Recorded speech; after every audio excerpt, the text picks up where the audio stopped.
ఇక next updates చూస్తే నంద్యాల జిల్లా పోతిరెడ్డిపాడులో వైసీపీ నేతలు మాట్లాడారు. సజ్జలు ఏమన్నారో ఒకసారి చూద్దాం.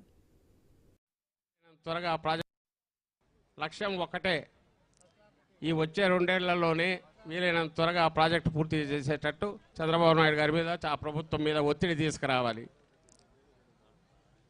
ఈ ప్రాంతం నుంచి తెలుగుదేశం పార్టీ నాయకులు ఎవరైతే ఉన్నారో ఎన్నికైన వాళ్ళు ఈ 6 జిల్లాల్లో వాళ్ళందరి మీద కూడా ఒత్తిడి తీసుకొచ్చేసి ఈ ప్రజా ఉద్యమం ద్వారా వాళ్ళ నాయకుడి మీద చంద్రబాబు నాయుడు గారి మీద వాళ్ళు ఒత్తిడి తీసుకొచ్చి ఆ ప్రాజెక్టు పూర్తి చేసే రకంగా వాళ్ళను నచ్చజెప్పడము, ఆ తర్వాత ఒత్తిడి తీసుకురావడం, వాళ్ళు తప్పించుకోకుండా చూసే రకంగా ప్రెజర్ తీసుకొని రావాలి.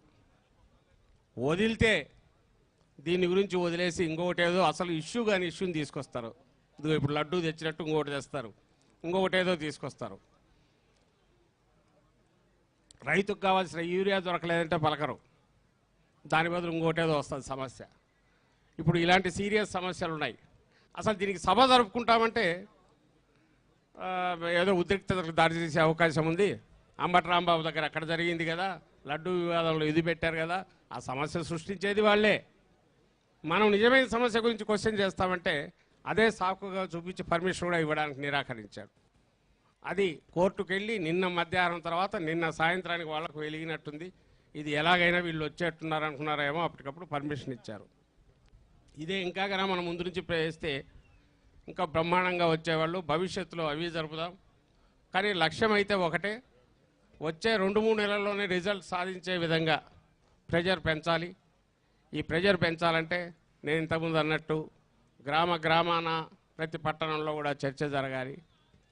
అలాగే మిగిలిన పార్టీలను కలుపుకొని అధికార కూటమి నాయకుల మీద, ఆ కూటమి పార్టీల మీద ఒత్తిడి తీసుకొచ్చేసి ఈ ప్రభుత్వం మెడలు వంచైన ఈ పని పూర్తి చేయించడం. ఏ కారణాల వలన కాకపోతే ఇంతకుముందు అందరు చెప్పినట్టు అది ఖచ్చితంగా ఆడ కనిపిస్తోంది.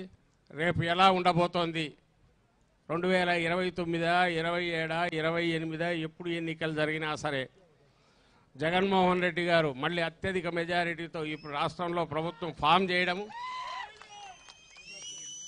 అలాగే రాష్ట్రంలో ఉండే ప్రాజెక్టులు ఏవైతే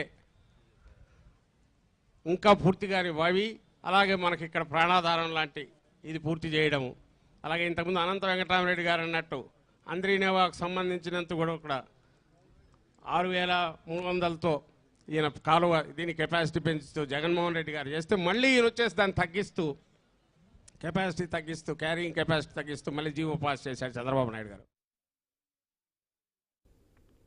ఇవి ఇప్పటివరకు updates. Keep watching I news. మీతోనే మీ వెంటే.